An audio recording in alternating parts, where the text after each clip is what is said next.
Welcome to Lafter Divorce Podcast, episode 93. I am your host, Leanne Linsky. And I'm the boyfriend. Welcome back to another wonderful week of Divorce. Yeah. Whoa, we got this down. While you're out there tuning in, make sure you rate, review, and subscribe. And check out the website at lifelafterdivorce.com. Yeah. Hey, and you know what? Holidays are right around the corner. So check out the website. We have an online store filled with handcrafted and lighthearted soaps and candles, all in a divorce theme just for you. So treat yourself. Treat your friends, treat your family, treat your non-significant others now. There you go. Maybe send them an anonymous package. And you know what? We are also, I am also giving away some free life coaching sessions. So if you want to try before you buy, give me a ring. Actually, go to the website, click on life coaching, click on the session, and we'll do a free one-on-one for 1 hour. So that's, yeah. Lots of stuff going on. Lots of stuff going on. And it is that time of year where the holidays are right around the corner. Yeah, they start next week and it's like a 5-week thing, right? Yeah. And that, boom, end of the year. That's it. It's all done. Put this year behind us. Like everything from this point forward is just a blur. It's just going to whiz by. So, and if you're going through a divorce or, you know, all of that good stuff, thinking about it, this can be a rough time of year.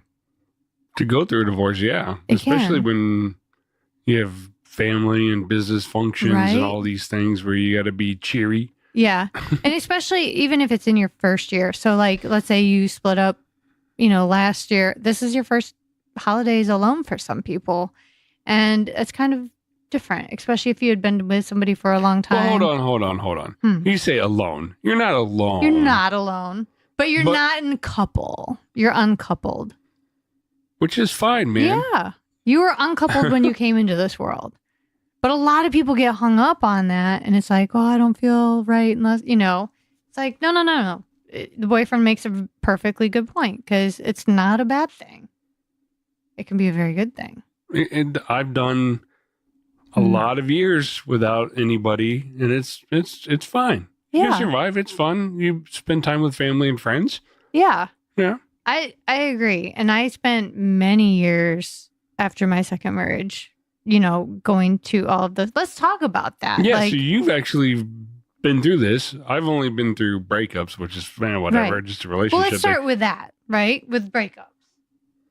No, you were going to say something, boyfriend. You want to start with breakups? Okay. Yeah. So like first of all, when you were dating someone, at what point did you decide that you were going to bring them around as a date to holiday events? Well, that changed. That threshold changed as I got older. When I was younger and you're dating somebody, hell, you haven't been here that long on this planet that long. So when you're dating somebody, you're like, oh, this is fresh. This is great. I'm going to bring her around. Right. And you take her to everything, and that never lasts, and they're gone. Then I think in college, a little after college, it took a little bit longer. I wanted something a little more substantial of a relationship before I started introducing to my friends or my family and friends in that respect for holidays. Well, okay. So before you go further, what is substantial? Well, that's different for everybody. I don't know, 6 months or so. Oh, okay. So like a time limit thing, not necessarily like a feeling thing. Well, I don't make it to 6 months if I don't have any feelings. Okay, good point. Okay, good point. Okay, so after college, it was more like a 6-month thing, and then what? Then, and I didn't bring many home. I didn't. You had to reach a pretty high bar for me to want to bring you around for holidays. There were girls I dated that my parents met, but to bring them into the whole holiday mess. Oh, so that's separate. Like your parents would meet them, but not. It wasn't a whole holiday thing. No, the holidays is a whole different deal than just meeting the parents. Right, right. I don't need to subject her or me to the whole holiday full family stuff. Okay. Yeah. So there was my parents may have met her. Friends definitely would have met her, but to do the whole Holiday party, what would you call it? The events, circuit, the holiday circuit with the family. Yes. Yeah. So okay. That's what we'll call it. I didn't do that very often. Okay. Yeah. All right. Ooh, I feel passed the test. So okay. What about so let me start with mine, and then I have another question for you on that. Yeah, so you actually were married, so you actually had a huge, from my perspective, you had a wedding ceremony, so family and friends were there. So at that point, they expect to see them at the holidays and things, right? Right. Well, right, because now you're married and stuff. But oddly enough, like thinking back, my first husband, we were married in Vegas, so we never went back home to where I'm from, back to the Midwest. We went back there once, and only once did he meet everybody. And that's not a holiday thing. It's just meeting. Yeah, it was like it was a holiday family thing, one family thing, but it was such a big event. It was so long ago. Gosh, I can barely see. This is good news, everybody. You will soon forget all of this stuff and be like, well, I don't remember.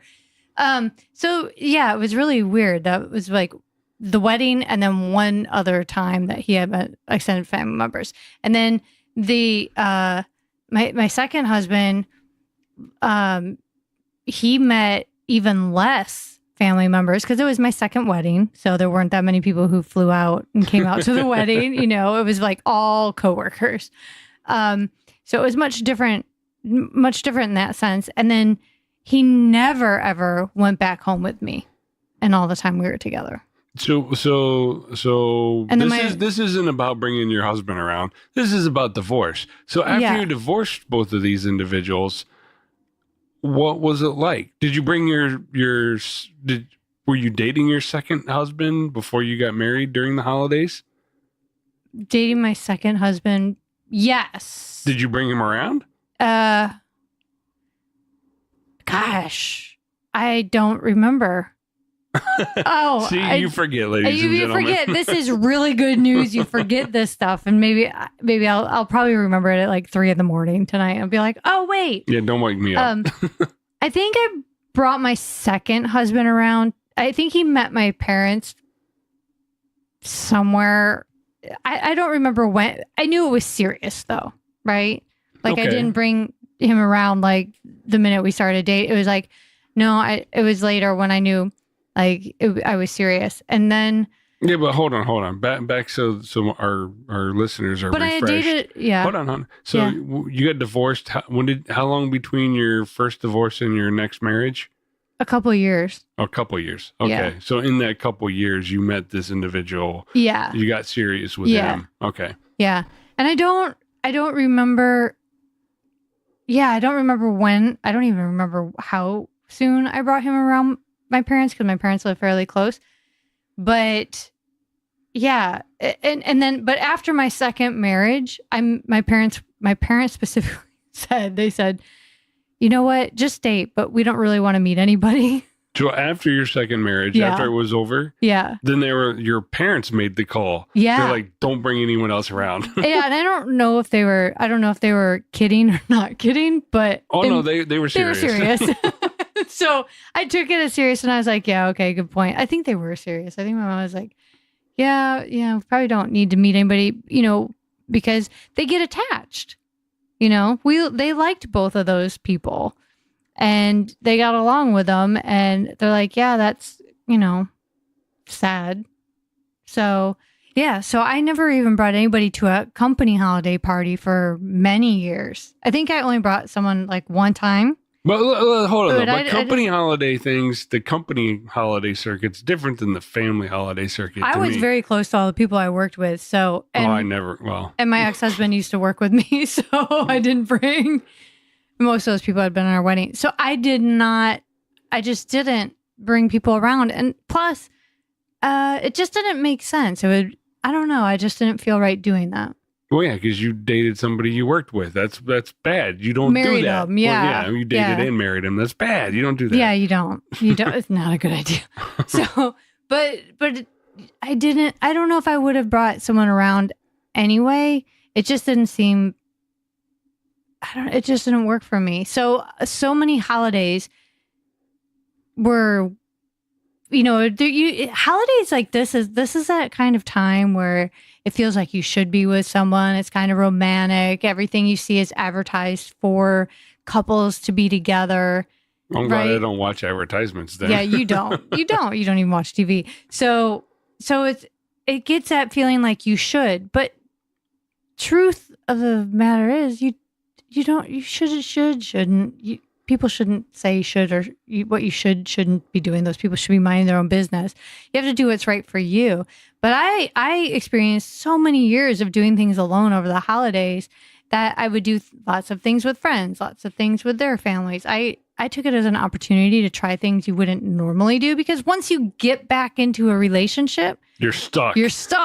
You're only doing family, their family, your family, splitting the family, doing that, you're kind of doing someone else's tradition. Yeah, I enjoyed Friendsgiving, and I enjoyed those kinds of things with my friends and my coworkers. And when I wasn't able to make it back home to see family, like you said, you get to experience it through other people's eyes and enjoy it and learn their traditions. And I don't know, it's just a great experience to me. Yeah. I've done that many times in my life, and I've enjoyed it. Yeah, I don't think there's anything wrong with it. So I think the point is, with us talking about this time, is with the holidays coming up, forget about this all unnecessary pressure to find a date for these events, to find someone to share it with.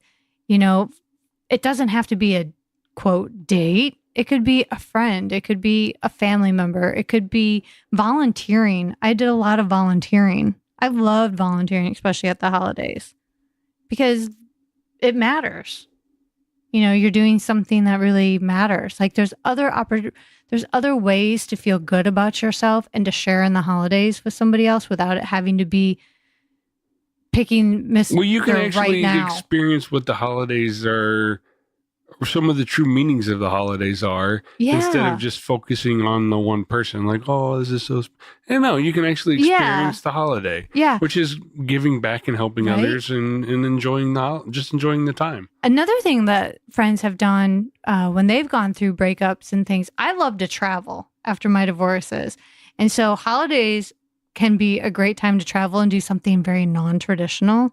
When people go to Cabo San Lucas or something for the Christmas holiday, because it's you're not going somewhere where there's snow and you have to feel all nestled in, and do something opposite. Do opposite day. Create a new tradition. I love picking up and going and doing something completely out of the box that I wouldn't normally do. Have had plenty of those opportunities too. So what are we doing? Let's get out of here. Right? Wait a minute. We're on the beach. That's true. We don't have it so bad. But yeah, there's all this opportunity to do something. And you, I don't know. So holidays don't have to be scary, but I get it, because going through holidays after a divorce, you're going through all of those first. Like, well, I always did this with that person. This was our holiday where we always did X, Y, and Z. But now you're not doing those things, but now is your opportunity to try something completely different, or take something that means something to you and make it a new tradition, right? It's kind of like when you go to a restaurant with somebody and then you guys break up, and then your friends are like, no, let's go make new memories there, so you don't have to never go there again. And you don't plague it with bad memories. Same with these holidays. Instead of having them being plagued with memories of somebody else, create new memories with new people. Well, I don't know. You don't think so? No. I agree with that. But I was thinking, most of the time you're on holidays with somebody, they should be good memories, and you can always go look back and have good memories. But then I remember most holidays typically something goes wrong, and there's always arguments. There's always something with the holidays. So I'm like, maybe that wasn't a good memory. Right. So maybe just stay away from everybody you know. Go to Cabo San Lucas and get a hotel room by yourself and hang out with strangers. Works for me. Yeah.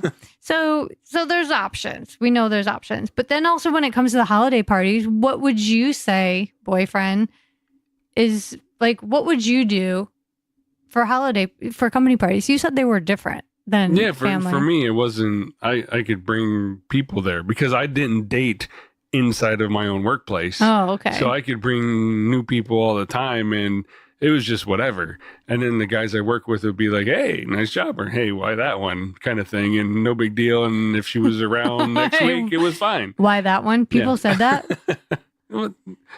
I've had some questionable choices in my life. It's fine. So to me, it wasn't, it was just hanging out with friends, and friends could meet whoever you're dating at any time. So holiday parties didn't have the same sort of weight that bringing a special someone to a family get together. Would you say like a company holiday party is like taking someone to the airport? I wouldn't go that far. Oh, okay. But there's expectations then, right? Because now that person feels like a company holiday party is maybe not the best first date for somebody. Oh, no. It's not the first date, but I don't need a 6-month kind of thing. Okay. It could have been dating for a few times, and hey, I got this thing going at work. You want to come? No problem. Yeah. Okay. Here now, the question I wanted to ask though is, in the case where you've never been married and divorced, but I have, is that weird to tell your family? Like, if when they ask, like, is that strange to say, well, she's been married not once but twice? Not now. 10, 15 years ago, yeah. But not now. Because you were older. Because I'm older and they don't care. And yeah. I think society thinks of it a little differently now. A little more open up to divorce because it's so frequent. And the fact that I am older, like if I was younger and they'd be like, well, you could find somebody that's not divorced. And I'm like, well, now it's like, yeah, it's no big deal. Right. And I don't know. Why, you trying to think my parents look down upon you? No, no. I'm just, because, you know, if our listeners, if there's people out there like, well, I'm divorced, I'm dating somebody, you know, is it possible? I used to think when I was dating other people years ago that, okay, when they go and talk to their family, is their family like, really? She's been married twice? Like, you can't get, so, you know, like, what's wrong with her? Like, that kind of thing, because we know there's a stigma associated with it. Yeah. And so at holidays, if we're dating someone for a short period of time and they don't bring us around, is that something we should be feeling? Well, I don't think there's that word should again, but a lot of times it goes through our mind of like, well, maybe I'm not coming around because, you know, it's the holidays. It's weird, right? There's a shame. A lot of people have a shame and a guilt associated with divorce. So, I agree, but I don't know. I guess I don't think of it that way anymore. No. And it can probably because of age and experience and just being wiser about things and getting to know you. I don't see it that way. Right. I've been broken up from year-long relationships that have been longer than your marriages, just because I didn't sign a paper or something doesn't mean it's any different than you going through what you went through. True, but you're not going to be. Someone's not going to go home and tell your parents like, well, he's been divorced. Like you know what I mean? Yeah. We would just assume that you've dated and broken up with people over some point in your life. But, yeah, which to me, it's not that much different than a divorce. Kids get a little more interesting when someone's had kids, but you haven't. And no, I haven't had kids. I have dated people who are divorced with kids. And now how did that work? Did you do holidays? Not well. I'm here with you. No, I didn't do holidays with other people. I don't remember. If I did, I don't remember. I'll remember all of this at like 3 a.m. when I wake up to go to the bathroom. Well, all right. But so if you are dating someone with a kid, how was that? Just in general? The one time that that really stands out to me. I mean, I've dated a few people with kids, but most of the time, like, I didn't have much contact with those kids or anything. It never got that serious. I maybe met them and I was just introduced as a friend or whatever. But one in particular I dated, he had a little girl and he brought her on our first date.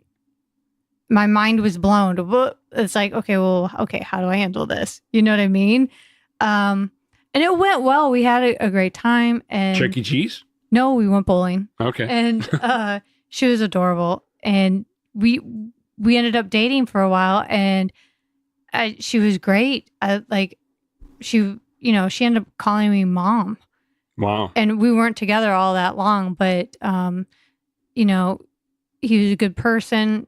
Beautiful daughter. She was awesome, but it didn't work out with us. And that's the hard part is now, if you don't know that, it kind of goes back to what you were saying. It's like, if I'm not in it and committed, like if it isn't 6 months or more, then that's probably a good rule for someone with kids. For me, not having kids, I probably, that should have been a huge red flag. Like, don't do that, because that could be very damaging to a child. Not to mention me or him or anything like that, because that puts a whole new dynamic on things, bringing kids in that quickly. And I think, if I think about it, it wasn't around holiday time, but had it been, that would have even had more connection, because you do all of these other special things that families do. Yeah, you create memories around that holiday. And then they stick out, and those stay with you forever, even. They just add so much more weight. So, with the holidays coming up, there's so many ways to approach it. It doesn't have to be, with somebody who's not right for you, just to be with somebody. I'd rather have all of the memories I have with all of my friends. Looking back, I'm so glad that I was able to do the things that I did and go and experience all of those things and do, travel, meet people, eat different foods, not have the traditional things. Tradition is great. Don't get me wrong, but starting new traditions is also a good thing. And exploring like who I am as a person and what I like to do and what I would want to do with someone like you and I, we started our own little traditions, like for 4th of July, and then we didn't do it again. Like just stuff like that. It's like, well, what do we want to do? What makes sense for us? Because even what I did on my own before doesn't necessarily make sense for us as a couple, because you bring something new to the table, and then it's like we become our own thing. So I think things just have to evolve over time. And as we look at the holiday season coming up, and I don't know, it just seems like a lot. I feel like when I talk to other people who are going through a divorce or something they've never been, it's like they feel like everybody's talking about us and what happened, and everybody's wondering what happened, and I'm going to be around family. I think we talked around this, like, when you're going to barbecues and stuff in the summer, and now I got to be around all these people, and I feel like they're just going to grill me on this stuff. Well, the same goes for this time of year. This is the season where you're going to be around all of those people. It's up to us as a divorcee on how we want to present our story, because however I present it to someone is going to kind of determine the response. It's kind of like baiting the question. If I approach it with all doom and gloom, everybody's going to be like, oh boy, and then they're going to want to give me free advice that I don't want. But if I approach it like, hey, everything's cool or whatever. Yeah, you sort of change the subject. Everything's great. It changes everything. I'm doing this or doing A or doing B, and then they want to know about that, and then it's a whole different conversation, and you move on, and you don't have to worry about that baggage. So, like, a great thing to have in the back pocket is, okay, when someone asks me, hey, how is it going with the divorce, or hey, I heard the news, my response is, and have it prepared. Because otherwise we fall in the trap of being like, oh, and, woe was me. Yeah. And if you don't want to go, if you want to go there, great, go there. But if you don't want to go there, practice that. Practice what your story is. Not that you're lying, but just how you're framing it. And then that could change the whole holiday for you. Yeah. Yeah, because then you don't have to sit there and rehash all of the gory details over eggnog. And you can make new memories and enjoy the time with your family. Yeah. Yeah. Yeah. Do something fun. You know, it doesn't have to be terrible. And if you want it to be terrible, stay home. Or go to Cabo San Lucas. Or go to Cabo San Lucas. Or go spend it with your family and do terrible things. So, but there's options. And that's the whole point of this conversation, is just knowing that there's options. There's different ways to approach it. You don't have to be in a couple. You can build new traditions. And no matter where you go, when someone asks you about it, we kind of control that conversation. We can determine where that goes and how we want to talk about it, how we want to think about it, and how we want to spend the rest of the night. Well said. Thank you. Thanks, boyfriend. So what are we doing for Thanksgiving? And Christmas. We're splitting time amongst family. Yes, we are. Yes. We are. So we're building our new traditions with our family and doing those things. We will not be going to Cabo San Lucas. Aww. So we want to know what you guys are doing. And, you know, if you have questions, drop us a line. info@lifelafterdivorce.com. We'd love to hear from you, and, you know, give us a shout out. Let us know what you ended up doing. Tell us afterwards so we can hear your stories and maybe share them on the podcast. Sounds great. Maybe give other people inspiration, you know, for what to do over the upcoming holidays after our American Thanksgiving. Right. Yeah. All right, you guys. Hang in there. You're going to get through it. You're going to make it through the end of the year. It's going to be awesome. We can kiss 2018 goodbye soon. Yay. Woo! We'll be glad too. All right, you guys. Thanks. Thanks a lot. We'll talk to you soon.